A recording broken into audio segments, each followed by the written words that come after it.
Hello friends, welcome once again to another virtual paint class with North Shelby Library and me, Miss Kristy. Hello, I hope you're doing well today. Well, as you can see, we're going to be making a winter scene for our paint project. And this one, I think I have made a little snowy scene with a snowman and trees and a little sunshine, a little snow up in the sky. Now the way that we're going to do this is with a art technique called Crayon Resist. Now resist, that's kind of an interesting word. Resist is a word that means that it does not do what you want and it pushes something away.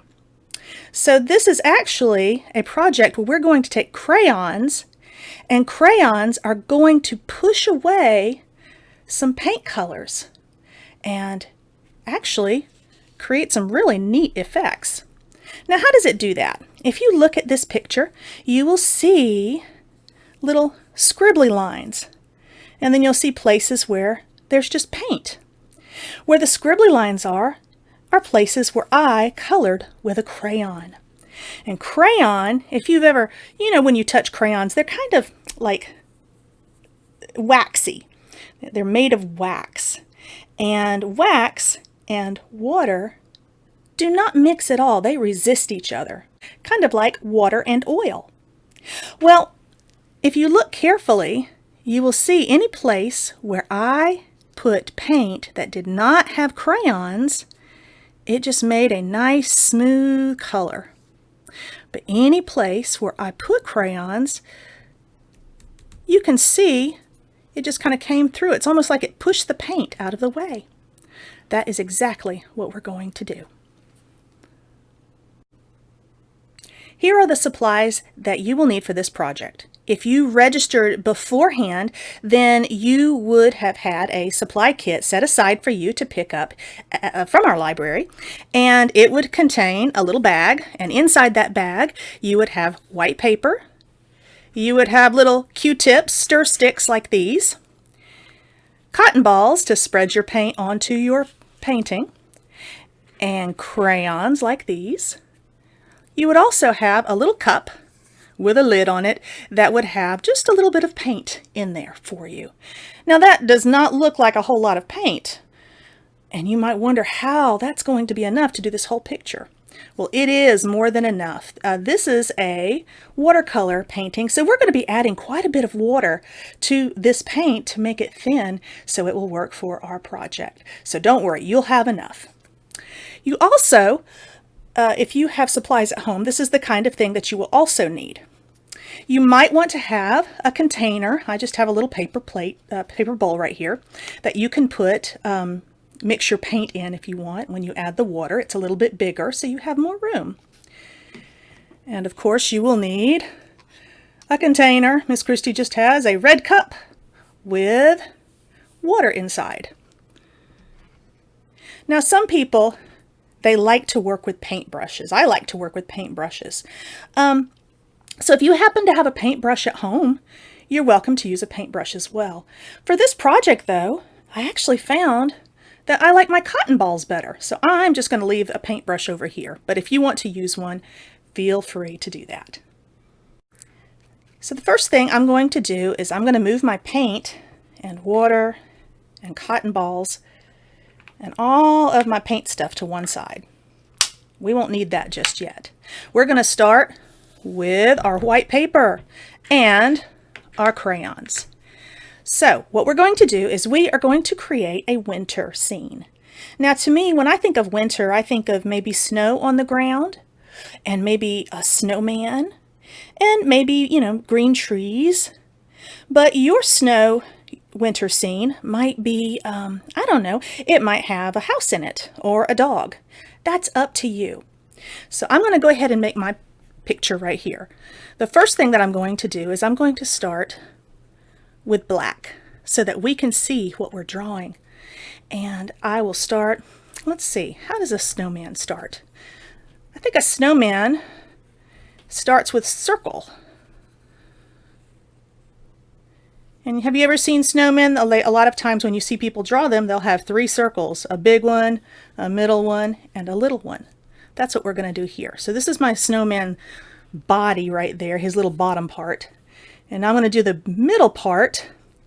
And you know what? I think I'm not going to do a whole round circle. I'm just going to start right here and start to draw a smaller circle. But when I come around to the other side, oh, I'm going to stop right there where the line is so that it looks like it's kind of mushed down on top of the snowball on the bottom. Now my snowman, he needs a head.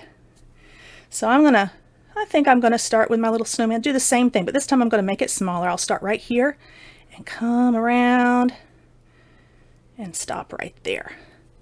There we go. That already looks like a snowman. I think I'm going to add some snow under him too. So, you know, I could do some snow down here at the bottom, but there's a trick that makes things look like they're part of a picture, like they're inside the picture and not like sitting on top of it, is if you layer things. So what I'm going to do is I'm going to, instead of putting my ground right here at the bottom, right at the tippy bottom, I'm going to pretend that the ground is right here. And I'm going to start my line right here, and I'm going to go over. I'm going to make it a little wiggly, because snow's a little wiggly. But when I get to the edge of my snowman, just like I did here, I'm going to stop. And then I'm going to go across, almost on that same line.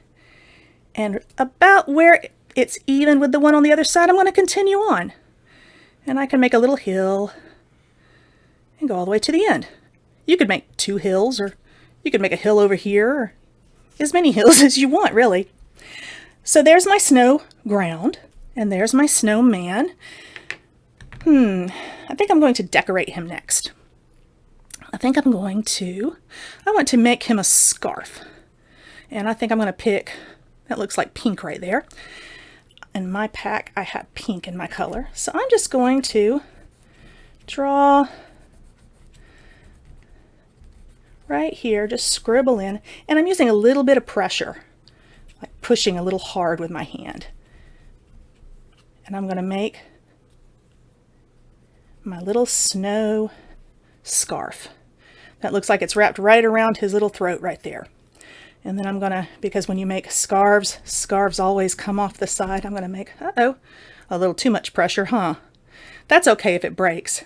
Actually, if it does break, that means you're using about the right amount of pressure on these crayons for this project.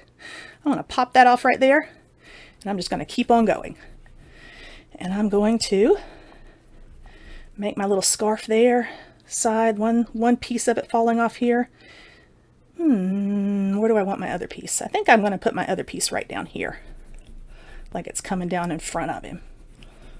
There we go. I have my scarf around his neck. And next, I think my snowman needs a face. I'm going to start maybe with a nose. You know how snowmen have carrot noses? We'll give him a little carrot nose. Which a carrot nose, it kind of looks like a stick like that. You can leave yours like that, or if you want to make it into a little skinny triangle on its side, you can do that too. Just like that. That looks like a carrot nose. And I'm going to put a little bit of pressure on that, make it nice and dark. The darker you color, the harder you color with your crayon. You see how you see little pieces of wax crumbling off of this crayon? That's better to have for this project. That means that you've used enough, because we want a good amount of waxy crayon on our picture so that when we add water to it, it will kind of roll right off of the wax in your crayon, and you'll be able to see the colors clearly underneath. Next, I think I'll give him some eyes, little coal eyes, 2 right there. And I can do coal dots for this snowman, but I think for this drawing, I'm going to be silly, and I'm just going to make him a little smiley face like that. And maybe a little tall hat. So I'm going to be a big kind of rectangle right there. I'm going to fill it in. And I think we need a little brim for the hat to help shade his eyes against the sun, if you wanted to put sun on in your paint picture. And I think I want my snowman to also have, how about yellow buttons? Some people put black buttons, but I want yellow buttons on my snowman. Right there. Now, I'm going to rub those extra bits of crayon wax, the little crumbs off of there, and see what we have. Is he missing anything else? Maybe he needs arms. Now you can keep drawing with yours and see what else you can add. I'm going to draw for a little bit, and when we come back, I want to see what you're drawing.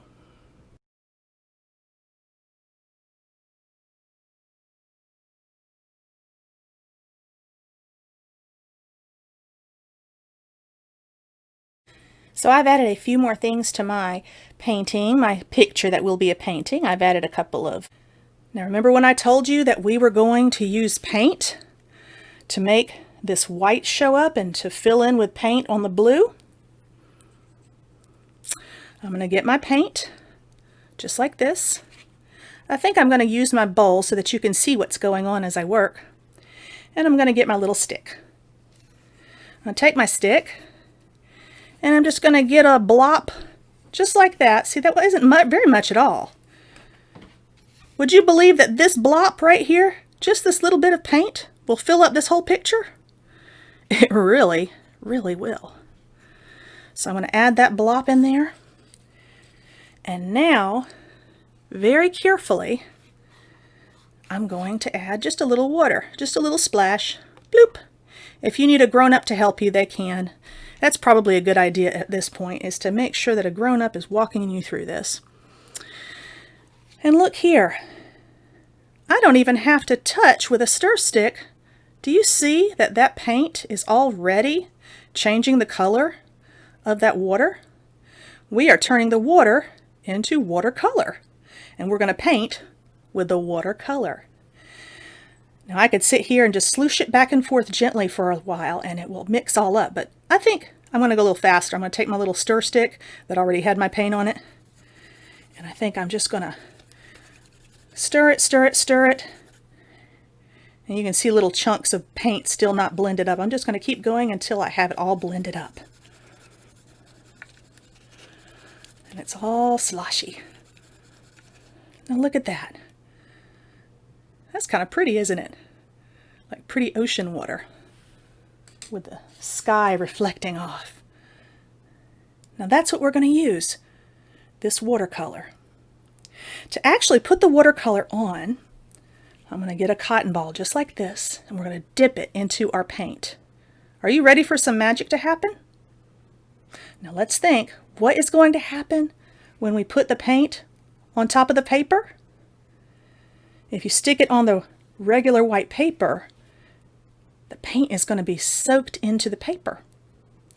But wax is something that, well, water, things that are made of water and wax, they don't mix well they don't do it very well at all. They just kind of separate from each other, kind of like oil and water, if you've ever played with oil and water. They just kind of separate. They don't mix. This blue, it mixed really well in here, didn't it? So the pigment and the water mix well, but not the crayon. So let's just put this into my little cotton ball, into the water, and look how it soaked it all up.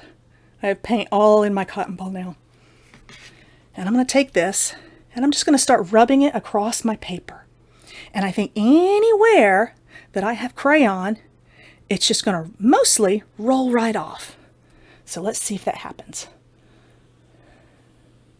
Look right there. See here where it just kind of stayed? There's no wax there. There's no crayon. But look right here. It doesn't really want to stay on that, does it? Where we colored. Let's keep going and see what happens. Ooh, it doesn't stay on it. But it's staying wherever I didn't put crayon. That's pretty cool. And look here. Look at these little dots showing up. Those are the little snowflakes that I painted earlier. I hope you put a lot of snowflakes on yours. There we go. Look at that. And you can just keep rubbing all over until you get the look that you want. Look at that. Where we had the crayon, it doesn't soak in, it resists the color. It says, go away, I'm pushing you away, I resist you. This is why this is called crayon resist. And now you can see that we have a nice little snowy scene that you have painted. Well, that is the end of our painting project. I hope you had a really great time. And I hope you have a really fun day. And in case you need other ideas for how to have a fun day, maybe you could use your paint and crayons to make secret messages, just like this one. Have a fun day, and I'll see you next time. Bye-bye.